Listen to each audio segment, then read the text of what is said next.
doing things I know I will regret. I will make my own way, I will not surrender. I will do my best until I get put under. What if I go stronger? What if I go stronger? What if I go stronger? What if I go stronger? What if I go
pushing myself to the edge, not wanna go away. Been testing myself by the worst. I've been pushing my mind to the most. I've been loving the people around me, but I'm so paranoid, so paranoid, yeah.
faces rolling past me, all my memories rolling vastly.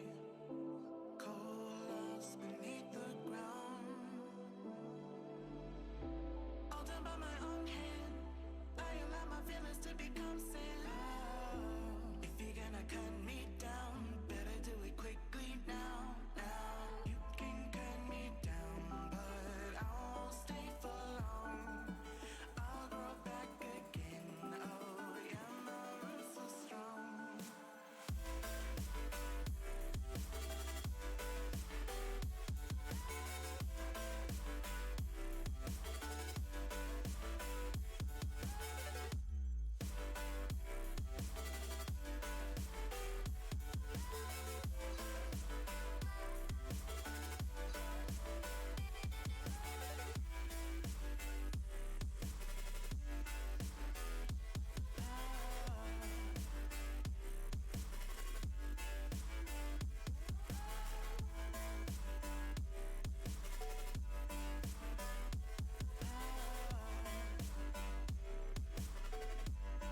My roots are strong.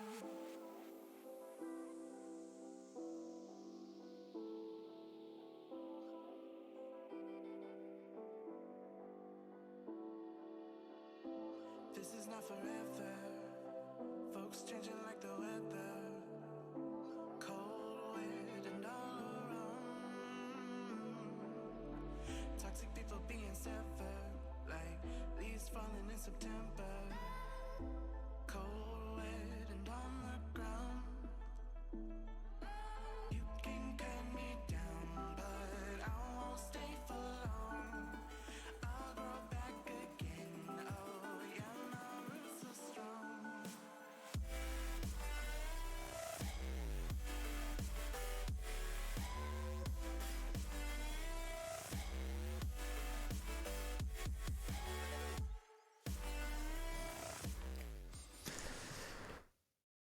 Good evening, everyone! It's I, Infinite Dodge, not the host you were expecting to see tonight, and not really the staff in general you were supposed to see tonight. But the show must go on, gentlemen. I'm joined by Moose, and not Regdor, that's not Regdor, that's Cow. He's producing and color casting. He's a jack of all trades. How we doing, guys? Panic? Doing well. Are you panicking? Don't panic now.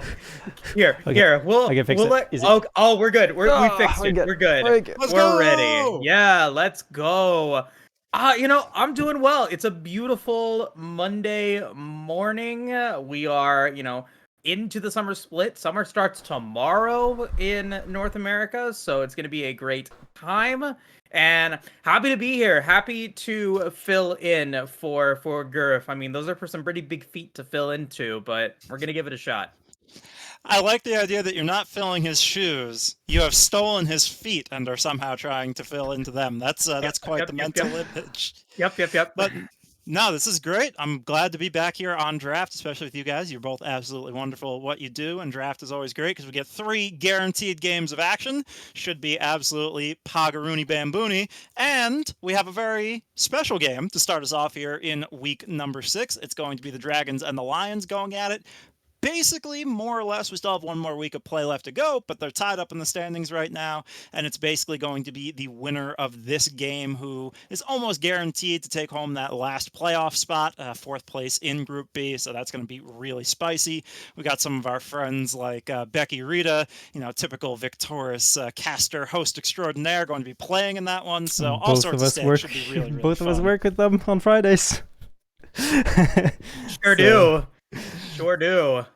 But, really important match, like you were talking about, Infinite Dodge. We go back to week 5 for both of these teams. Both the Lions and the Dragons go 3-0 in their last week of play in week 5.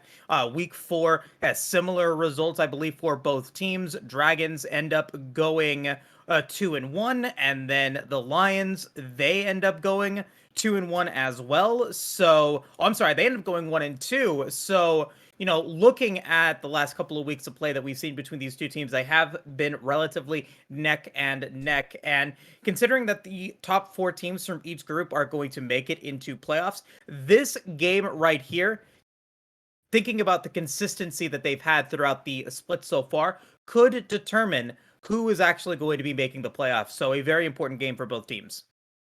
Yeah, it should be an extra special one full of all sorts of stakes and, super high tension moments. And that's the thing with draft is, it's a best of one league as opposed to other leagues. So it adds even more spiciness to these kind of matchups. Definitely going to be really, really exciting to take a look at. But in terms of what we might see in that game coming up in particular, it is a whole new meta, right? It's a whole new League of Legends these past couple of weeks ever since that durability update came in. We got our first weekend of LCS and LEC to see what the sort of 5v5 competitive meta at the highest level looks like and what these players might be trying to aspire to and imitate a little bit. Did you guys see anything interesting this weekend that you might want to see these players try and pick up for themselves in these games? Brand mid, let's go. Brand mid. I mean, Brand's strong as heck, right? When you have your entire kit is percent HP damage in a tank meta. The LPL, thank you. The LPL. Honestly, I was theorizing a little. Oh god, I dropped my pen.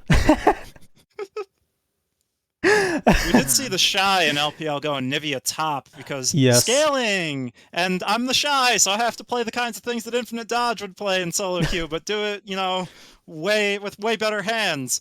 Never helps him though. It never helps him. He looks as bad as I do playing these things. We literally have the same brain. One time I was like theory crafting with all of my brain power, and I was like, Victor, top, Ghost Teleport, Divine Sunderer. This is going to be good. And I played it and it was terrible. And then like 2 months later, I saw the Shy play that exact build in LPL and it was terrible. But I felt so proud of that. But yeah, LPL, Brand, Anivia top. Anything else spicy from this weekend of Chinese games that you want to see these teams play?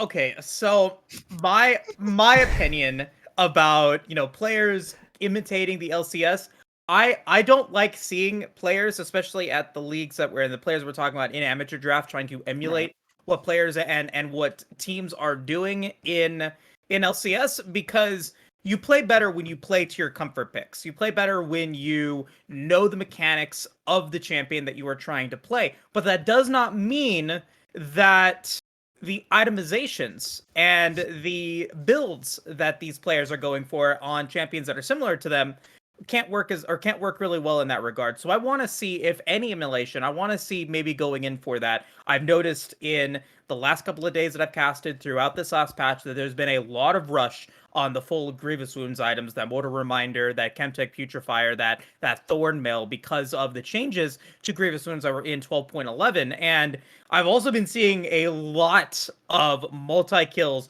from fed ADCs, which indicates to me that if you feel like you're going to be comfortable in your composition, go for a build that can get you the most damage. If your champion can go Kraken Slayer, go for the Kraken Slayer.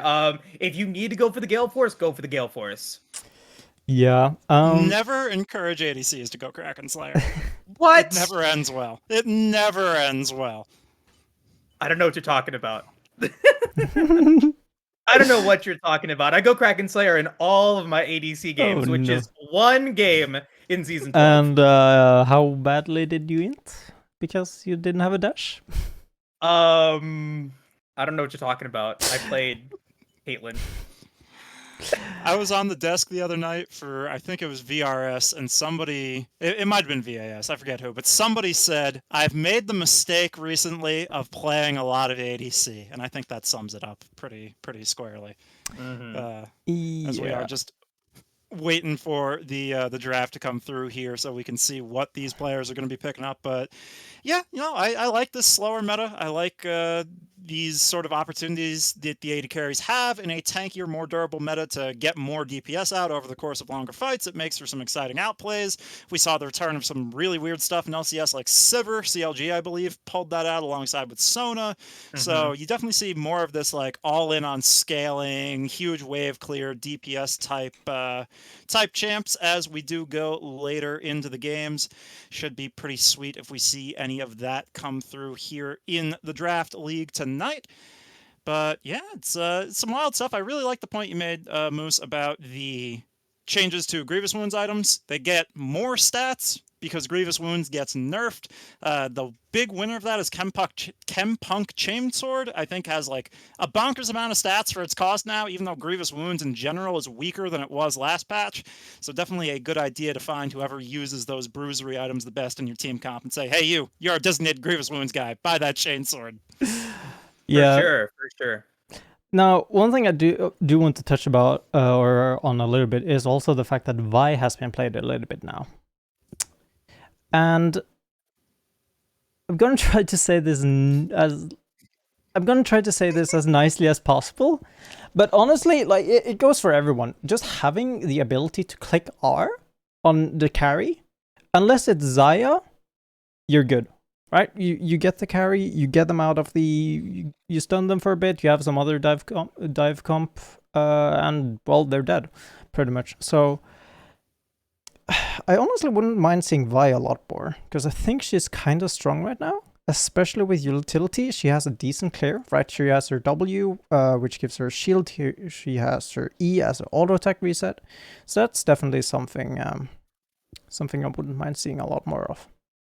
Yeah, for sure. I think the great thing about Vi is that the philosophy that makes it work at LCS level, as opposed to some of the other stuff that Moose was sort of saying, like, don't go out of your comfort zone and play these picks that you're not used to. The good thing about Vi, whether it's at LCS level or here at the Gold Amateur Draft level, is that it's ease of execution. It's a point and click on your most powerful ability. It roots somebody down. It's a pretty simple champion to understand overall. It slots into lots of comps. I think Vi is definitely, if you're going to be imitating anything, that's a good thing to imitate for sure.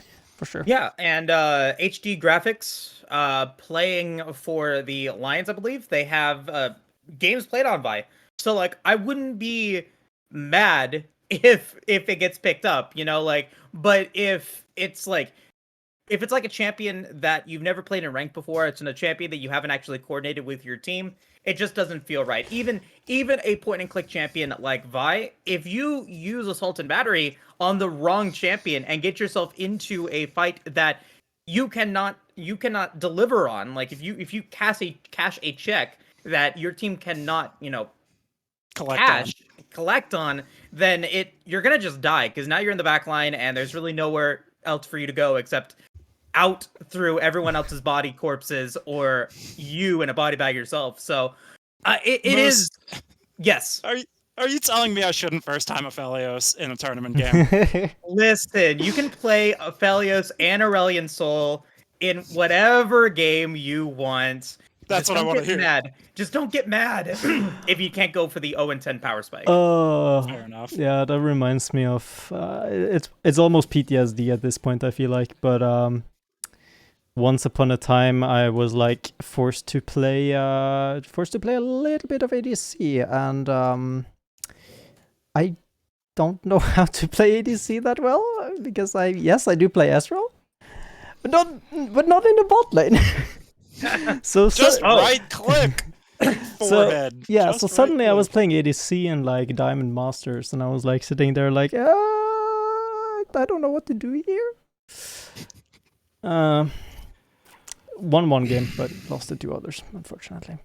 As of 3. Rip. You know what? We take those. That's like I won one. What? That's like minus 12 LP total, right? No, You're it was fine. in a tournament. It was in a tournament. Oh, okay. Well, then there you go. It's just a tournament. It's just reputation and money on the line. It was just a tournament, and it was just a series that would determine if we went up to first division or not.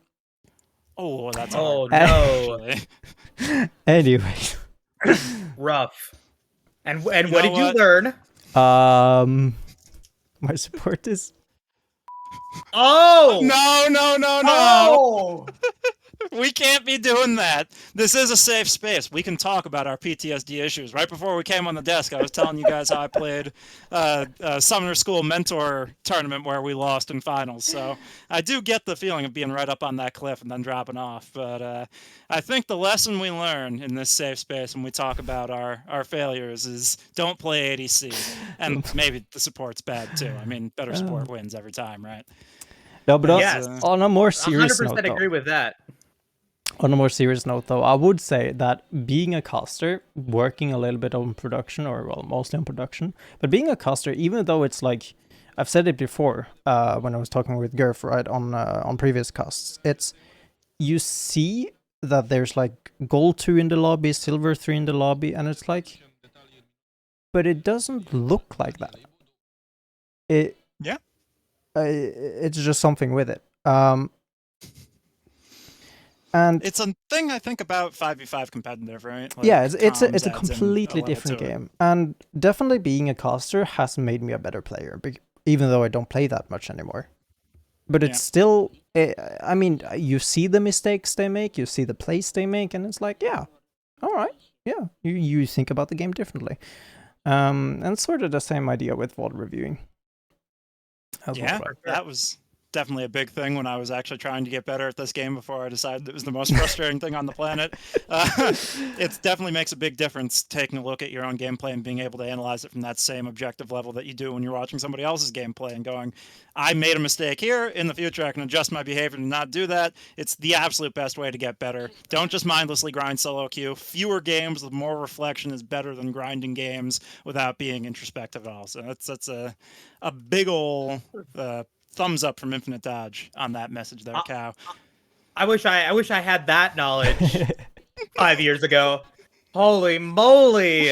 You know, there was a time, and there are still days where I will go in and I will play like, 6, 7, 8 games in a row, and it just, go in, play it, because I'm really bad about doing the VOD review and doing the, going back and being introspective about what it is that I was wrong about doing in a particular game, what plays were wrong, what plays were right. But I have realized, like, games that are casted, and that's one of the great reasons why leagues are so incredible, is if you get your game casted, you have the opportunity to have players players and casters and analysts talk about your game and talk about the things that they agreed with, the things that they don't agree with, and that, that maybe that third neutral opinion might be the catalyst for you to be able to find a reason, like, hey, this is something that I'm doing wrong in my game. The biggest thing for me that I have learned from a caster that I've been able to develop into my solo queue games and into my clash games and into my team games, whatever that may be, is macro plays. Especially when you're looking at, master level players, looking at those macro plays and seeing what they do right, and then being able to bring that back into, gold level or platinum level and say, okay, this is why this play is important, because the other team was able to respond to it this way, and all of what comes in with it. But it's a great opportunity to be able to see where you're at as an analyst, but also where you're at as a player and as a caster. Yeah, definitely so. I would say that's part of my my favorite, one of my favorite things about doing the casting, especially when you get a player who's receptive to criticism, willing to talk things over. You get that interplay. You both feel smarter after the conversation for seeing it from somebody else's point of view. It doesn't happen very often, but when it does, it's great. It's a great thing. As I am sad to say that unfortunately draft is delayed as of right now. We are just waiting for everybody to file on into the lobby, so we are going to throw it to a quick break for a little while. So go grab your snacks, hit the bathroom, do everything you need to do to get ready for some crazy League of Legends action coming your way real soon. We'll be right back.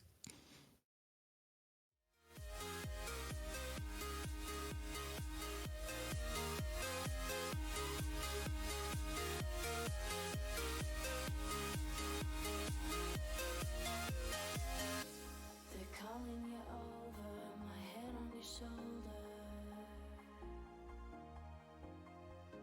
Familiar faces, prolong the embraces.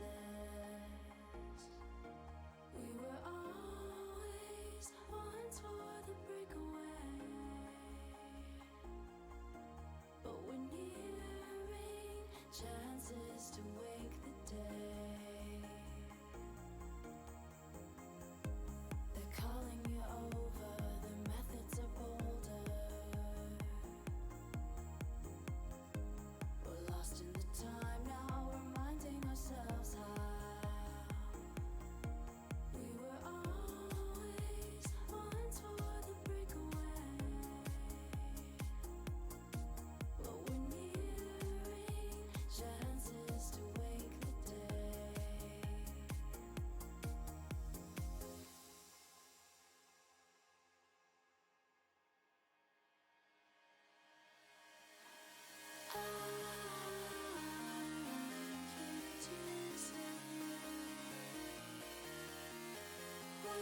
Hello, everyone, and welcome back to the Victoris Amateur Draft. We are now ready and prepared to get into Game 1. The Dragons versus the Lions in what could be a pivotal match to determine which team is going to make the playoffs. I am Moose, and I'm joined here today by Cow. And as we get ourselves into the draft here, Cow, any further tips, advice, anything like that you wanna touch on? Becky, don't go Garen. Becky, don't go Garen. Right. Good idea. Good idea.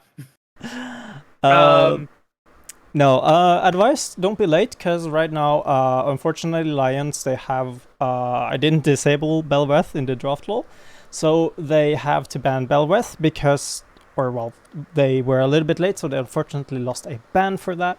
But other than that, honestly, we did talk a little bit about team comp and all this kind of the good stuff a little bit before the draft started, or we went to a break, and I would say honestly just play to your strength. Try to make a comprehensive team comp, but if you're too far out of your comfort zone, it's going to be rough regardless if you have a good team comp or not. Taking a look at the bans so far, like you said, the Lions did lose a ban, so that's why we see that Belvath coming through. But the Seraphine is also going to get banned out as well, with the Kale, the Aatrox, and the Singe going to be the 3 bans from the Dragons. Trying to take away some of those comfort picks that the Lions are looking to get at, which is, I think, very important in gold level play. Take away the picks that your opponents are most comfortable with, so that you can maybe get them off their feet, in balance. Yeah. So yeah, Kale being banned. She has been played a lot. Let me just double check the stats, because she's been played in I think in all major regions right now. Mm-hmm. Just on this patch. No, she's only been played twice. All right, it doesn't count LPL. Right, sorry. Yeah, so she's been played a lot actually. She's been played in LPL, she's been played in LEC, she's been played in LCS, which, well, it just comes down to the durability patch. So much scaling, all this kind of stuff. The Swain changes as well, we see him being picked up. Ashe first pick here, I'm a little bit afraid of that one, because it can so easily be countered. Yeah. It is a little interesting, because it is somewhat of a comfort pick here for Amianki here. Has a lot of games played of it in solo queue, so I think just trying to be able to develop a comp around that as the Udyr gets locked in. You're able to run up, you're able to get those stuns, and can work well to combat against the Volibear in the early game, with the assumption that the Volibear is going to be in the jungle. But for the Lions composition so far, the Swain and the Volibear are actually somewhat flexible, with the Volibear being able to go to the top and the jungle, and then Swain mid lane or even into the bottom lane. So definitely want to keep that in mind, as the Dragons now have to go for their B3 pick with the Udyr and the Ashe. You do have a lot of single target CC with the Enchanted Crystal Arrow and the Bear Stun from Udyr. But then you're going to pair it up with the Cassiopeia. That Miasma is going to stop the dash from the stop the jump from the Volibear, but then also Petrifying Gaze can be a really good, potentially counter-engage tool. Yeah, I think so as well, right? What does Volibear do? He runs Jump at you? And runs at you? What does Cassiopeia do well against? People who run at you. Things that run at you, yeah. Things that run at you for sure. And interestingly enough, even with knowing that the Cassiopeia is going to be there, the Lions have decided to go with Sivir for Becky Rita, which, considering that On the Hunt makes you run towards your opponents, Cassiopeia could potentially get a lot of value here.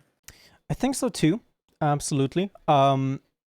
She is a very high skill ceiling champion. So I'll be interested in seeing if it goes into Ishan's hand or if it's going into Mike Taps. We'll see who picks it up. It can go top lane. I have seen the jungle as well. Please don't. But yeah, we do see Braum being banned, Rakan being banned, 2 champions from each side that pairs well with their respective ADCs. So I think that's well being nice ban. Rakan Yeah. as well, right? You have you have an Udyr running at you, and then you have a Rakan jumping onto that Udyr that's going super speed. So I think that's quite nice. Nautilus being banned here as well. That's interesting. Yeah, kind of banning out a little bit of the Dragons' support, trying to get away some of what Haley Victoria it has been playing in solo queue. If you look at their op.gg, the last couple of games that they've played, it has been a lot of Rakan, a lot of Seraphine, with a little bit of Nautilus in there as well. So maybe just looking to be able to take away that champion pool. The Zyra, their most played champion, is still available, and it does kind of pair well with the Ashe. So I wouldn't necessarily be surprised if it does get picked up here before. But the Dragons only have 14 seconds remaining, and the Lions are going to have the Karma as their R4 pick. So one of my issues with picking the Zyra here is the fact that Severe isn't a champion, has an auto attack reset, has the bounce, or has the blade bounce. I can never remember what it's called. So I guess that kind of would counter it. I'm not too sure how the interaction works, because there's certain abilities that have or does more or less damage to the plants themselves. I'm not too sure how Sivir works there.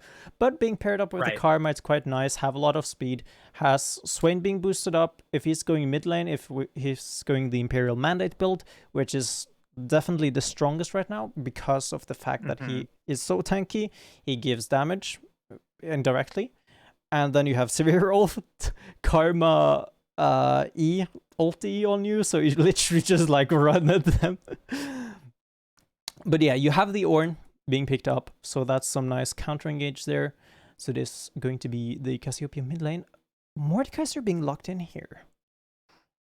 Yeah, gonna be the Master of Metal going to be up against the Goat, the Ram in the top lane. Ornn is going to be the B5 for the Dragons. So, you know, overall, like looking at the ways that both of these teams drafted, I kind of feel like I always like the idea of going R4 with the Ornn so that you have that opportunity to have that really stable top lane champion that it can scale up quite nicely into it. So like I would have preferred maybe for the Lions, maybe in their R1, R2, go for like the Karma Volibear and then do the Ornn with their R4. So now you don't have to go up against it with the Mordekaiser, because for me at least, the Mordekaiser is kind of like an X factor here in this game. If it doesn't get ahead, if it can't solo in a lane and can't magnetize at least two champions to try to defend it, it's a really awkward play, especially in teamfights if you don't get the Death Realm played really well. So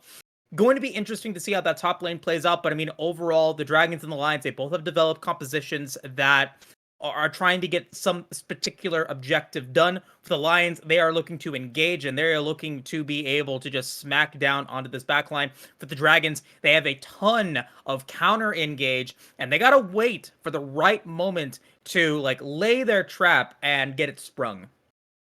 For sure. I think the game plan kinda is for the Lions is honestly team fighting. They have such a heavy team fight.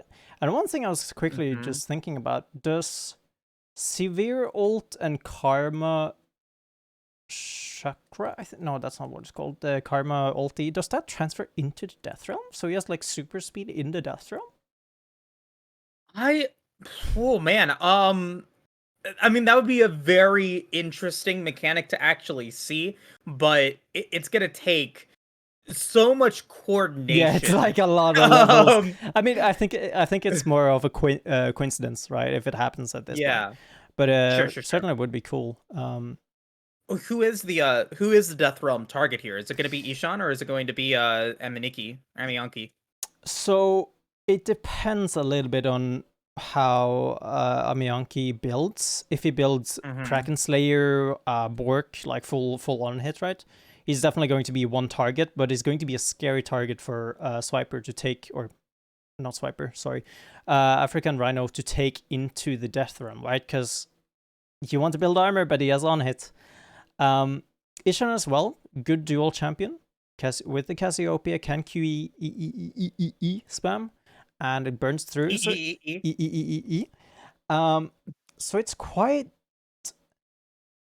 it's quite scary to actually ult any of the carries. ulting Udyr kind of feels useless because the only job he has is running at you. And then Ornn, it kind of comes down to Ornn, doesn't it? Yeah. If you take away the ultimate, it's going to be a vastly different team fight for the side of Dragons. It is probably going to be, I wouldn't say fights. I'm just trying to think of how late game fights is going to be. It's going to be in choke points, that's for sure. And immediately, the miasma for Cassiopeia for W, it doesn't block anything except the Volibear ult. I think. Don't quote me on that. So it doesn't do a whole lot, but Cassiopeia W or an ult with Nami ult. That's your team fight for Dragons. Yeah, I do believe, it is a very smart move, I think, from the Lions to draft Severe Karma in the bottom lane after knowing that Ishan is going to be playing as the Cassiopeia here, because the miasma, like you said, it's a run, right? It's not a dash when you activate the on the hunt, when you activate the mantra movement speed, the mantra E. I keep on forgetting the names of Karma's abilities. Yeah. But regardless of all of that, though, it's going to be very, very important to see how well these team fights are going to get executed. I strongly believe that both teams are going to be looking to, have either having Ishan and Swiper in the side lanes trying to go in for those teleports, and then or having those teleports available, and then once the team fight comes in, they teleport in, it works out, but you've got to be able to get that teleport in. You got to be able to initiate these team fights really well if you're the Lions, and you've got to be able to counter initiate really well if you are the Dragons. Recognize if an objective is lost and you cannot win, if you have to go into a really bad choke point in order to try to go for a fight, you're not going to play well, I don't think, into the Severe, the Boomerang Blade, just all of the damage that African Rhino is going to be able to put in on that Swain. It is a very tough situation for the Dragons to be in, but the Lions have to execute upon it. So I'm really excited to see how that is going to play out. We're going to take a quick break, I believe, before we get into the game. Before we do, Cal, I got to ask you, what is your prediction for the Cloud Soul and Rift for Game 1 of today? Oh, Cloud Soul. Of course. Cloud Soul. Yeah, I'm gonna go Cloud Soul. Yeah, You're gonna go Cloud. Soul. Yep.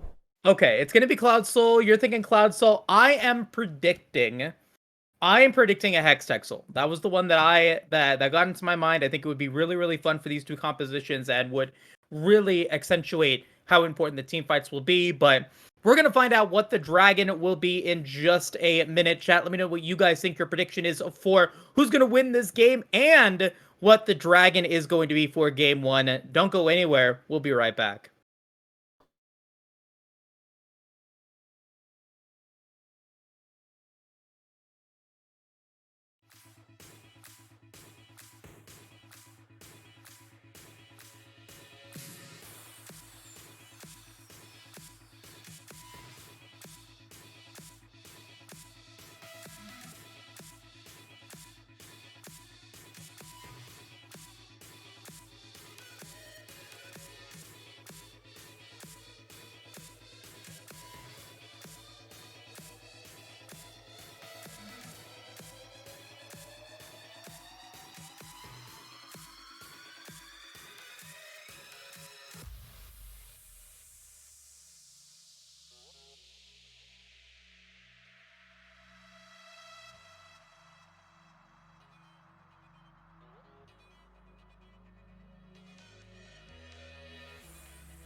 Welcome back, everybody. We are live for the Victoris Amateur Draft. This is game number 1 of the night. The Dragons versus the Lions, and we are getting a 5-man death brush, looking to be able to maybe find Amaniki in a bad spot. The volley's not going to land, and the drag will come through, and it's first blood to Becky Rita. Well, all right. Haven't even said my first words, and it's first blood. Yeah. Anyways, that's already the Karma Swain combo. Hits the ultimate Q, and you can pull that back. So it's a pretty secure kill for them. It is the double, or sorry, it's the African Rhino. He should be able to. Okay, African Rhino now maybe in trouble. Flash can still be used, but he will be able to get away with all of that focus on the bottom side of the Rift. It looks like HD Graphics and Mike Tops are looking to Mike Taps, pardon me, are looking to try to go for that red buff, and it looks like they will be able to get it. Yeah, I think that's the correct play. You don't know if they are going to be invading you because you have not placed a single ward. So it is better to go for your red buff and then just do vertical jungling instead. We'll see if Starling does recognize this, does end up going for his Gromp and then his Wolves. We'll see if he runs to the enemy a red buff here. We'll see. It is worth noting that no flash was used by Amianki. So he did trade his flash, or he traded his life for a flash, but that's a-okay, I think. I think so as well, especially since you were able to get that 300 gold in onto Becky Rita. A ton of damage onto Darwin Theory, though, as he's going in for the Twin Fangs, the flash for flash. But Darwin Theory is trying to be able to get away. Isha is without mana and without a lot of health. Will have to walk away, and Darwin survives. Yeah, he is ticking up. He's healing. All right, that was a little bit close. Both mid laners having TP, right? So that kill pressure that they usually would have gotten from Ignite. Disconnect from Becky Rita here. We should be getting real quick back into the game as the reconnect was pretty much instant. Sure. But yeah, so it is worth noting that Severe actually, or Becky Rita, pardon, did go back and then bought a tier with the first blood gold that they got.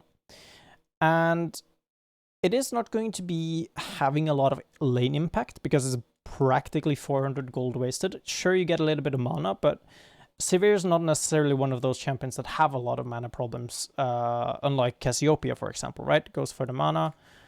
We're going to be going back in a little bit time here just to make sure that the client is happy.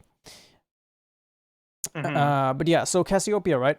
Having mana issues, wants to go for tier. Yeah. Oh my gosh, that's a lot of bugs today, man. No, you're good. I was more looking at unfortunately Mike missing the cannon minion. That's always sad to see. That again and again. It's a heartbreaker. We're gonna see it one more time. Oh, no. Oh man, poor Mike. Watch. He goes in, he goes up, he goes for the build, he tries to go for an auto attack and misses. It's terrible. It's a sad moment. But you know, like we were talking about though, that first kill for Becky Rita did result in them getting an extra longsword, which is an extra, a little bit of AD along with that Tear of the Goddess, which is, you know, trying to be able to go for that Muramana and get that extra Tear of the Goddess build coming through.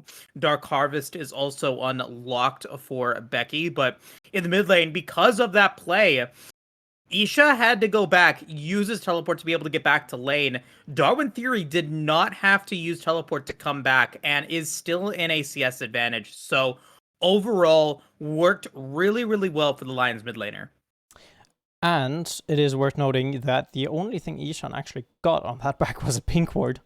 Whilst Darwin Theory got his Dark Seal. Now, of course, Dark Seal is not useful yet because you don't have any stacks, but it does synergize well with the Corrupting Pod because it has this passive effect on it, where it,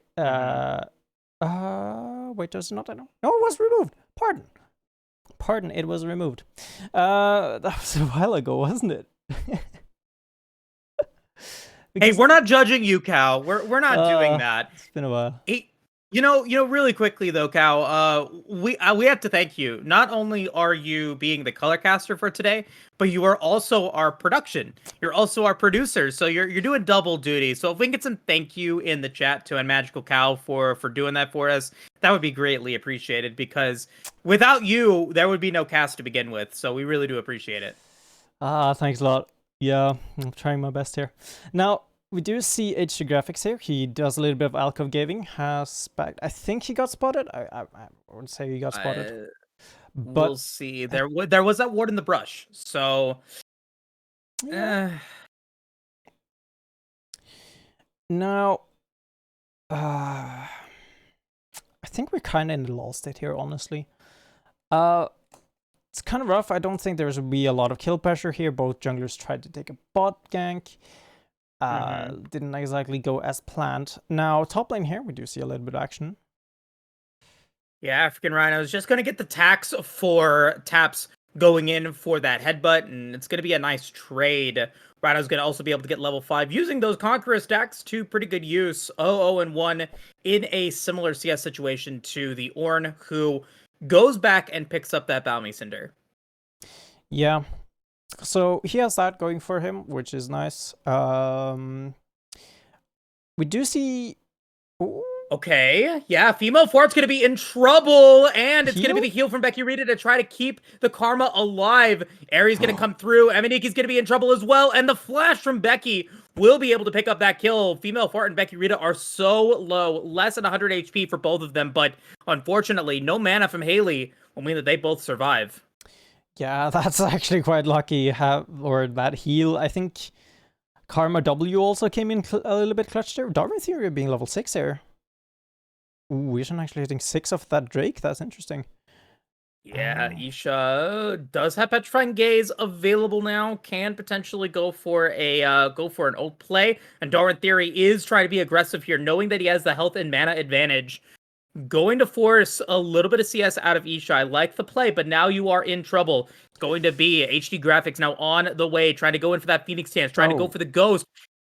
Doesn't commit to the play and will just let Darwin Theory walk away. HG Graphics going to go back in again, going to be able to get the stun, but a nice root against Isha will deny the chance for them to be able to go forward, and that's going to be now the play potentially, and the collapse for the Lions as HG Graphics is going to be in trouble. Great use of the Petrifying Gaze onto starting, and that's going to be Starling going down. Isha will pick up one. Darwin is going to pick up the kill against Isha, and HG Graphics going to try to get away, going to get rooted, going to get tooted, going to try to send Darwin to the Shadow Realm. It's an assist from the turret. Wow, that was a little bit greedy. He doesn't have any AP yet at all. He he has the Dark Shield stacks. I guess that's now been promptly removed. But other than that, I think that was a little bit too trigger happy. I think might be the word. But other than that, he has the TP, so he is able to get back to lane real quick. So he doesn't lose too much CS of that, and he still is in a 14 CS lead. We can take a look at gold really quickly. It is a 1-1-1 lane here for Isha and for Darwin, but it is about 100 gold advantage. Some of that attributed to the extra CS that the Swain has been able to get. That play, though, from the Dragons was a little forced, and it ends up resulting in still a 1-for-1. They're thanking their lucky stars that Darwin did fall to the turret, as Isha is now looking to be able to try to pick up the kill, going in for the flash, trying to make it happen. No! Can't do it. Another close kill. That's the durability patch. Yeah, that's the durability patch for you right there. We'll see if he decides not to do anything about it. It's just gonna farm there happily. Now, we do see... Is lethality usually... Oh. Hold that thought for a moment. Yeah, Mike's going to be put into the Death Realm as Isha's going to be in the mid lane taken out. That is 2 kills for the Lions. Yeah, pardon that. Directed camera having a little bit of a fun time there, going all the way back and forth. We'll have a replay of that shortly after this fight. Yeah, graphics now going to be in a 2-for-1. African Rhino also having the Ornn stats available to him. So this is HD graphic now in a 1v3 as Darwin goes into the Demonic Ascension, going to get stunned, going to be the Phoenix Dance. Actually, HD graphics going to be able to pick up a kill there, but will fall to Starling. That is a 3-for-1 in favor of the Lions in the extended play. Yeah. So, I'm honestly not too sure about that. I think Darwin Theory maybe not too comfortable on this swing just yet. He is probably going for the Leandris Demonic build, but they're going for a dive top lane. Yeah, Mike Tabs does not have teleport now, does not have flash. This would be a big kill for the Lions if they're able to get it, and they do. Starling on a killing spree. Yeah. This is Ornn in the top lane. He's not having a fun time. No. He's not. No, not yet. But yeah, one thing I wanted to touch on a little bit earlier is which mythic item will we see from HD Graphic on Udyr? Maybe we'll see the Chemtech. That will make him go even faster. We do see a little bit of Frostfire. I have seen that a little bit. I mean, why not give an extra AoE slow on your stun, am I right? Right, makes sense. We do see Chemtech coming in from Volibear here, though, so he can run a little bit faster. So, I'm starting to think which more movement speed items can we get to get that Volibear to run as fast as possible. Deadman's Plate. Deadman's Plate, yeah. Karma can get, what's the item called again? The speed item. Shurelya's, yep. And I think that's about it. If you do Shurelya's, Deadman's Plate, Chemtech, Severe Ult, Karma Ult E, I think it'll be a fast bear. It would be a very fast bear indeed, as graphics will get the stun onto Darwin. Starling is now potentially in trouble, going to get hit by the bear stance if the Sky Splitter comes through. It's going to be a lot of damage onto graphics, so as we do get the Petrifying Gaze on to Darwin, trying to be able to get the damage to the Demonic Ascension, as Isha is going to be able to walk away. It is going to be a 2-on-1, as Starling is on a rampage, going to be able to take down HD graphics, and another kill for Darwin Theory. That's a 2-for-0 trade. Yeah, I think they'll be very happy with that one, for sure. That is a really good trade. Drake being picked up here, we'll see very shortly, which it is not going to be a Cloud Drake, unfortunately. Maybe we'll get a Hex Tech, so... It's going to be a Hex Tech, I'm telling you. It is? It is? It is! Hey! Yes! I knew it! As you know, we get the Hex Gates activating, it is going to allow for really accelerated movement. So, this bearer is not only fast across the map, but can now teleport to certain places as well. So it could be anywhere and could be really, really quick. We do get initiation in the bottom lane. It is going to be the Enchanted Crystal Arrow going to come through. Becky Rita is going to be able to use the Spell Shield to avoid the knockup, but stays in the fray and is able to make it a 2-for-1 as they are able to take down Aminanki. Oh no, that flash. Oh. You hate to see it. Flashing in a straight line away from the Ash Shower tries their best to flash away from it, but it happens to hit. Both ADCs now, impressively actually, is on the mythic item, so we'll do a quick rundown on that. Severe going Duskblade, which is the thing you go on Severe. I don't know, nobody plays Severe. I haven't seen it in a while. But this is going to be the, I never remember what's called, Shield Bow onto Ash. So it is not going to be Kraken on hit, or it could potentially be pivoting into the on hit, but it's not going to be Kraken as I maybe hinted on in the champ select. You said it. You said, if you go Kraken Slayer, you're wrong, or something like that in the pre-show. No, that was Dodge. Okay, well, Dodge said that as we do get in Darwin Theory and Female going to be in trouble. Great Blast Cone. Graphics is completely out of the fight, and now it's going to be the Petrifying Gaze from Isha to be able to make it a 1-for-1 so far. Isha's going to fall, and it's a double kill for Darwin Theory as the Stormbringer. That's the 1,000 Pierce to Bear, not getting anything out of it. It happens. Still a good play though, being able to trade their mid laner and ADC for their support. still, impressively enough, that's a 306 stacked hero. Okay, thanks for the leash. HJ Graphics might be in a little bit of trouble here. He does not have his Ghost available. Okay, Call the Forge God did not land the knockup, so African Rhino and Graphics are going to be at each other in the Death Realm. Great double knockup from Nike, but the drag back HD Graphics is going to fall. Starling is unstoppable. Yeah, that's just a good punish from the side of Lions. They're being able to punish that HD Graphics was so far up in the jungle without any vision. They knew he was there.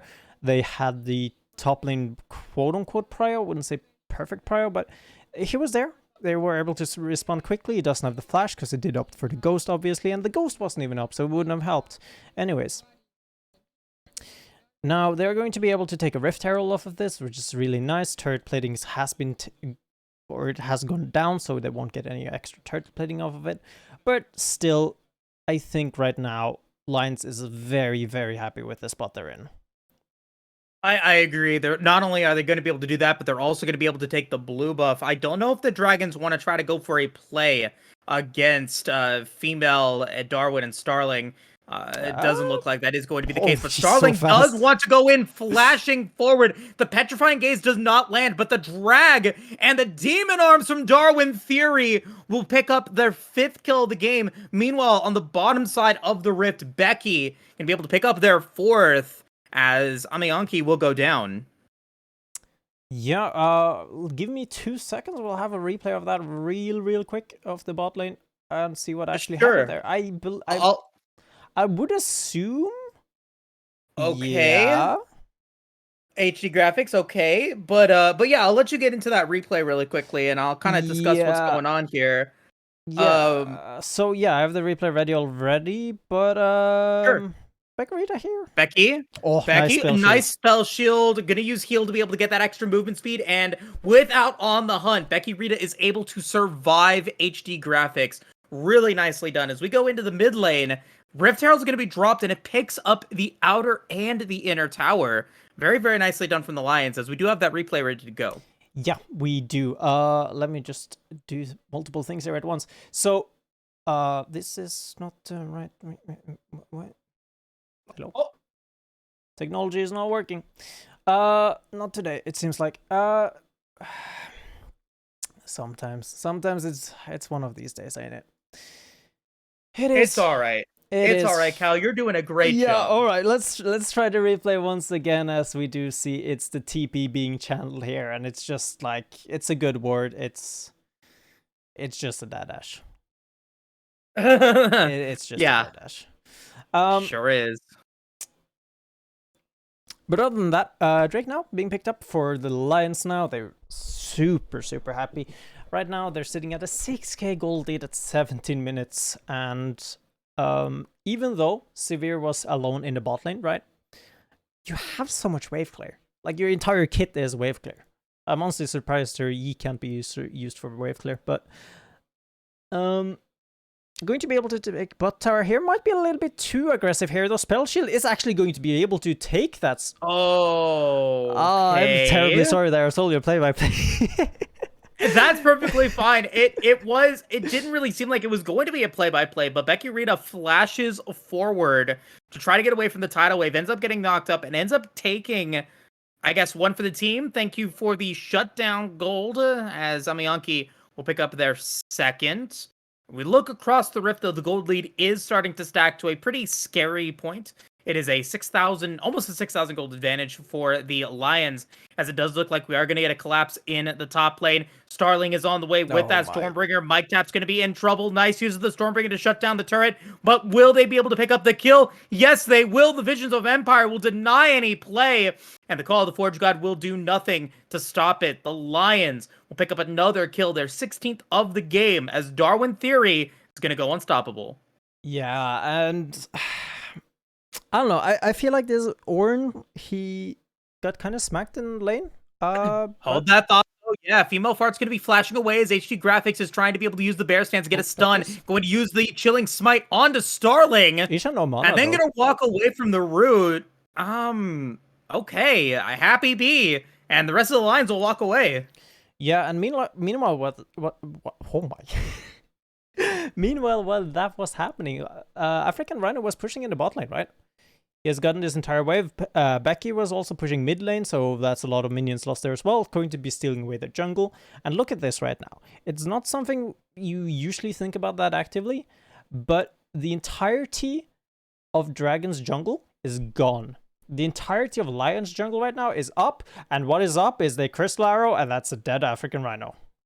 Yeah, he's going to go into the death realm, though. It's going to be Mike Taps against him and looking to be able to maybe get a kill there as Becky Rita maybe going to be in trouble as well. HG Graphics going to be able to use a Phoenix Dance and will be able to take that kill. It's now African Rhino against 4 and will eventually fall. That is a 2-for-0 trade. Nicely done. Double kill for HG Graphics. Yeah, good punish. Punishing the very out of position Becky Rita and African Rhino. Okay, yeah, Starling got that. Now, I do want to quickly touch on the fact that Darwin Theory is tanking that tower a lot. No, the fact that he has gone Leandre's Rylai's, it is not necessarily the thing you would go the most with the Leandris. It is mostly into that Imperial just because of how much you do. You still want that Rylai's, but you still don't want an Ornult on you. Okay, Darwin Theory is gonna get hit by the Ornhorn, but it's just a nice demon claw there to just let Darwin Theory survive. I don't know what Mike Taps was thinking. Probably that Nami could help. I mean, it's a good. You have to go for that, right? He's out of position. Maybe has flash up, maybe you can force that flash, right? You take away the flash, it's a tool for your engage, you have Rylai's as well, right? And so being hit by a single tick of that ult means you're going to be getting hit by a lot more of those ticks.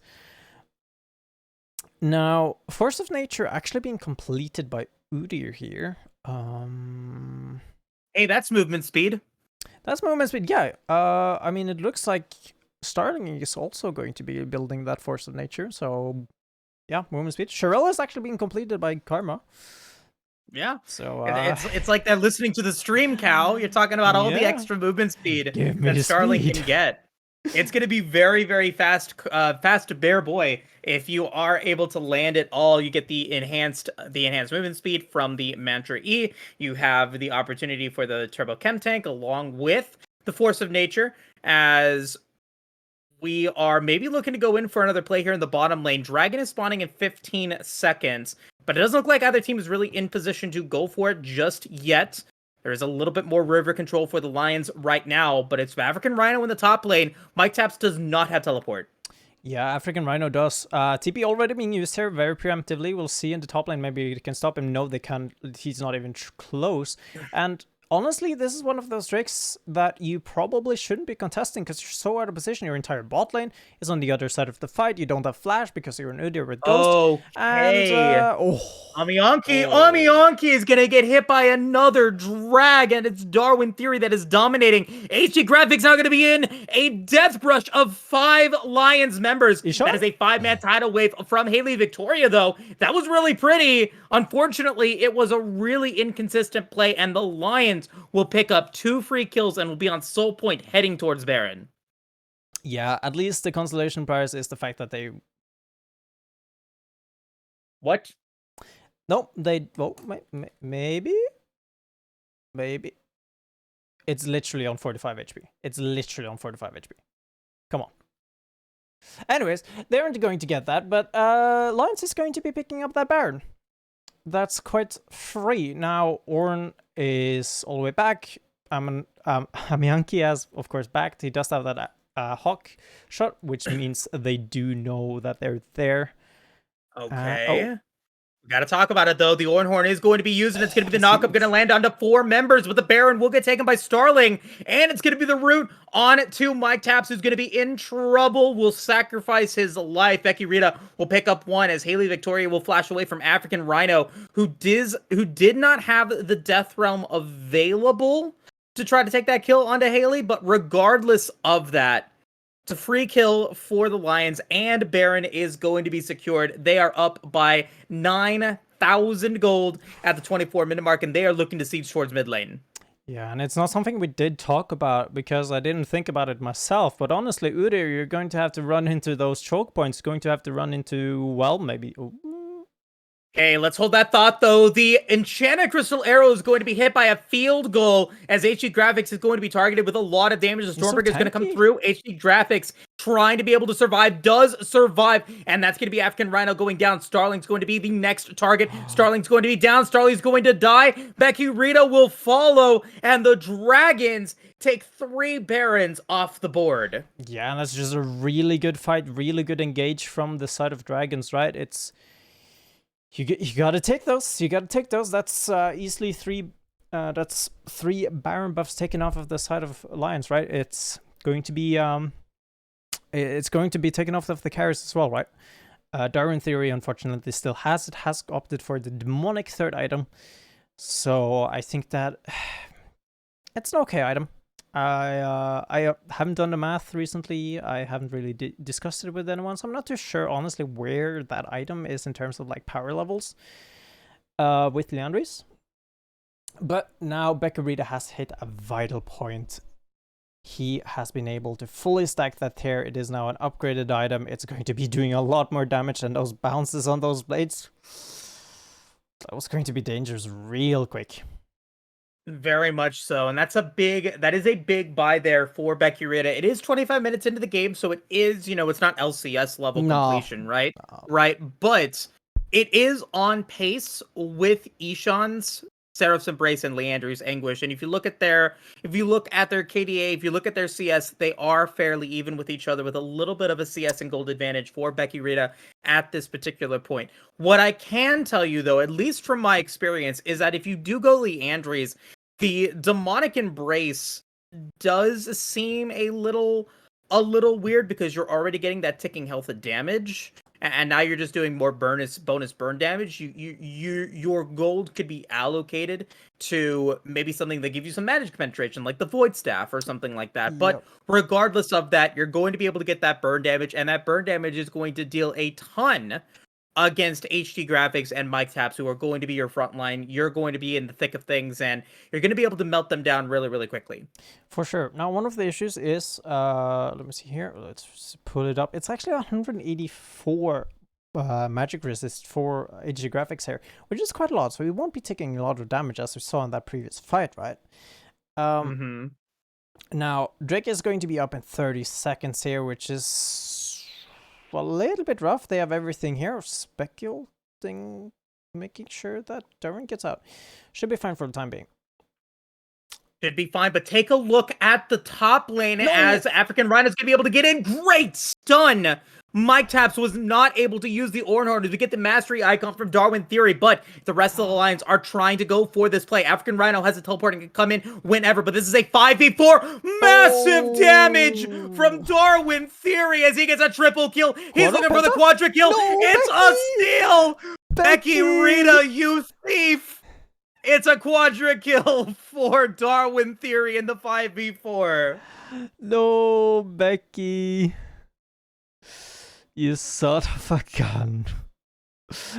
Oh, don't worry, Darwin Theory. We'll flame them on Friday's stream, which you should definitely be checking out, by the way.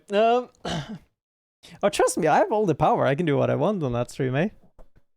Yeah, you sure can.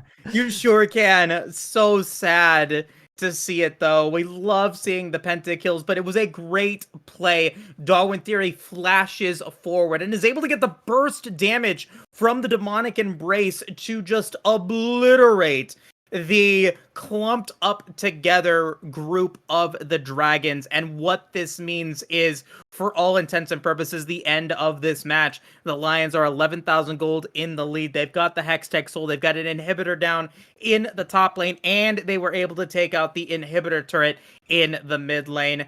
It is looking grim for the Dragons.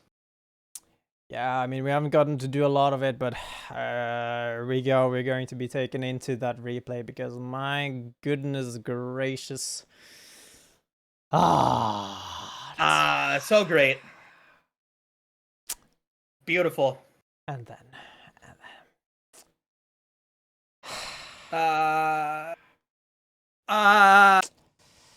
Yeah. Really, really nicely Yeah. done, though. Yeah. Really great performance. Absolutely. I mean that's the power of New Swing, honestly, right? Infinite ult. The thing that gets me, and you know, the chat was talking about this as well, as Mike Traps maybe going to be in trouble. Okay, no. We're gonna be fine. We'll talk about that in the post game. We'll talk about that play in the post game a little bit because I do want to get your opinions on it. As Graphics is gonna go way forward to just get a stun onto Becky Reed. The Call of the Forge is going to unlock. It's going to be the Call of the Forge got knocked up onto female Fart, but Becky Rita is in the backline and is able to stay alive. The teleport's going to come through from African Rhino. Another massive amount of damage for Darwin Theory as they're moving forward in that demonic embrace. Mike Taps is going to fall, and everyone on the side of Dragons is very low. Baron is on the menu for the Lions. Yeah. Oh. Isha, though, going to fall in the Death Realm. It is only a matter of time. There it is. It's one of those times where it's hard to be a caster. Yep, no, that was a play. Got him in the end, though. They're going to be taking the Baron. H3 Graphics here. He wanted to try to go for steal. Might actually be able to get out of this one. Impressively enough, he has that movement speed. Is going to be running as fast as possible. Might even try to do a Sonic impression here. Gotta go fast. Gotta go fast, and we'll be able to get away. No, don't do it. You got out. Take it. Take it. Is he backing on a ward? No. But yeah, so Baron was taken here. So far, only the inhibitor turret in the bot lane is standing. And because of that early or like mid-game mistake, I would say, from Mike Tap, that top lane turret is still standing with 16 HP. And even if that minion wave is going to be pushing, and they're going to be taking that turret, they won't be getting shutdown gold because nobody was in proximity or near it to be actually able to get like a kill assist. So effectively you wasted a lot of shutdown gold here. It's going to be like 400 gold for the team, I believe. Yeah, it's 400 gold for team for a turret. But all right, but let's take a look at maybe what could be a final siege push of the game. 5 members of the Lions are now going to be in the bottom lane, looking to be able to use that one cannon minion to take the turret down. And once they do, they can push forward and get that inhibitor to go down as well. Another minion wave is on the way, and the tower will fall thanks to the cannon, the little cannon that could. Going to be able to make it happen as HG Graphics is going to try to go in for a flank. Call of the Forge God is going to be available, but the Lions are staying strong as a unit of 5. It's going to be a tower going down at the Nexus, though. A great Visions of Empire going to be able to get a lot of slow and a lot of damage onto Mike and to Haley Victoria, as the Hextech Soul Slow is also able to be a menace against the Dragons here in the final moments potentially of this game. Drag's going to be able to take all the minions down. Now the Baron up minions are going to be sieging onto the last Nexus tower. The Call of the Forge God's only going to hit African Rhino as Darwin Theory is going to flash forward, going to try to go for that burst damage, going to be able to pick up 1, going to be able to pick up 2 potentially. Isha's going to be able to get into tower and will fall as 4 members of the Dragons fall down. It's HG Graphics trying to run for the hills, trying to survive with less than 1 HP. It's going to be HG Graphics falling as Becky Rita and the rest of the Lions are going to take this game and will be 1 game up against the Dragons in Group B. My goodness gracious. Me Becky, me spin, no bot cap, no win.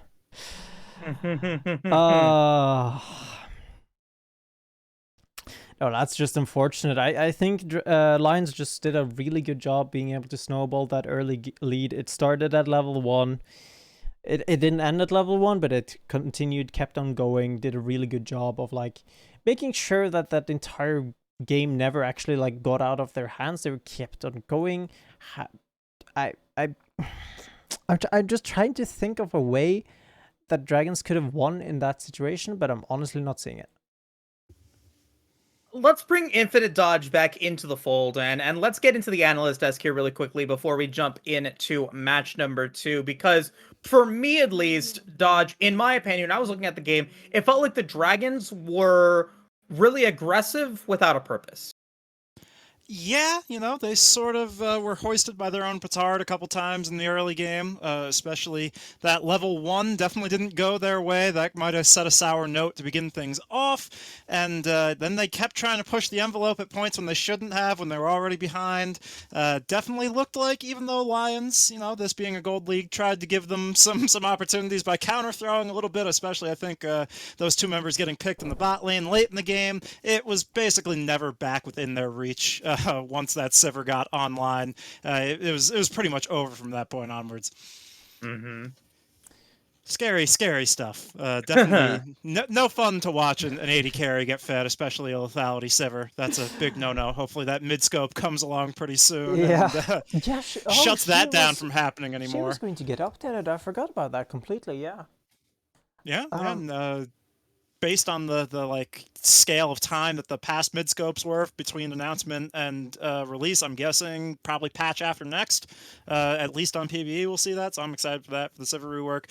But definitely a shellacking being delivered there by the Lions. Very, very nicely done. But we got more games here to get through tonight, and I do want to give you guys and your wonderful voices a break before we do get around to pregame for game number 2.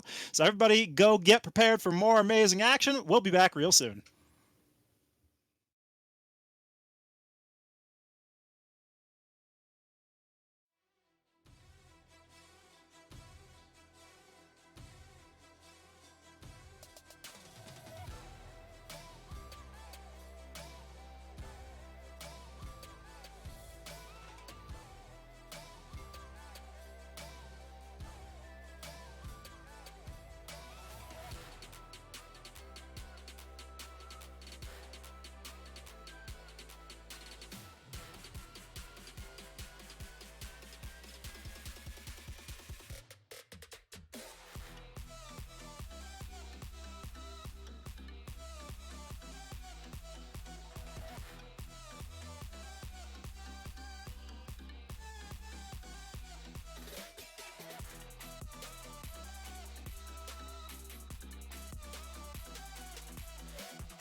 All right, we have returned. We're back to the desk, and we got another matchup coming at you for game number 2 here. Before, it was a little bit more the bottom of the playoff table, sort of deciding who's coming in those last spots out of Group B, but this is more of a top dog matchup in Group B. We got the first place against the third place here. Again, Hornets versus Nocturnals. Should be very, very entertaining indeed to sort of start to draw those battle lines about who we can expect to be our top contender in playoffs coming out of Group B. Anything that excites you guys particularly about this matchup here in game number 2? Yeah, I'll go first here really quickly. Whenever it is near the end of a regular season, it doesn't matter what sport it is, but when you're at the end of a regular season and you have confirmed a playoff spot, which I believe the Hornets have, looking Hopefully. at the, I mean, Record. with that record, considering the standings, considering where they're at 13-2, with the fourth place team being 5 games behind, it's going to be impossible, I think, for them to fall apart and to get out of the playoffs here. So they have secured a playoff berth. I want to see the Hornets play a little bit more risque. I want to see them play more ambitious, because it's these opportunities where you can start to see if certain compositions are going to work in this tournament, if certain plays are going to be able to come through. And when you don't have a chance to potentially fall too far into the standings, then you should be fine. Like the worst case scenario if Hornets lose out is that they become the second seed instead of the first seed, which ultimately, if you're the best team in the league anyways, you should feel comfortable in regardless. So I don't know. I feel like, we are going to see some exciting moments here in this match. For sure. And I think I'll just go first there. Sorry, Bensk has actually been playing pretty decent as well. I would say from the games we've watched, and Ultra has been doing a pretty good job as well. So I'm excited to see both top lane and bot lane. Webb has been playing mid lane pretty decently. I don't know how totally Boss has been playing, so I can't really say that for certain. But top and bot lane, it's going to be a little bit tricky. Now, just want to say before anything happens, Hornets, they are playing with a sub apparently. My bad there. So Webb is not playing. It's going to be Trux playing for him instead. So going to have to see how that is going to match up. Yeah, it could be an effect, of course, whenever you bring a sub in. I did just want to double back to what Moose was saying a little bit about standings and seeds and whatnot, because I was examining it a slight bit, and I think technically, I don't know the head-to-head, but if Lions has the head-to-head over Hornets, assuming they both have 5 games left, which I know at least Lions do, because Becky said that, but if Hornets have 5 games left as well, they could technically end tied for 4th if they lose 5 in a row and Lions win 5.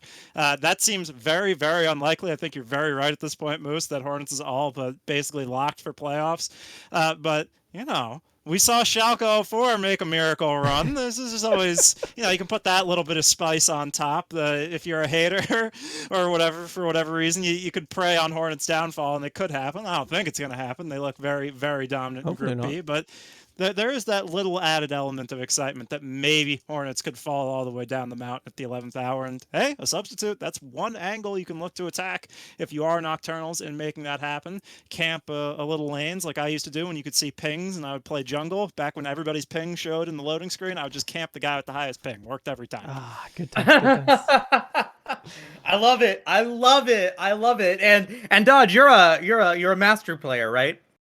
Yeah, no, I totally have never climbed out of silver. I got to high master camping. I almost hit grandmaster a couple times. Really? That's really good. That's super cool. In TFT? In TFT. You know what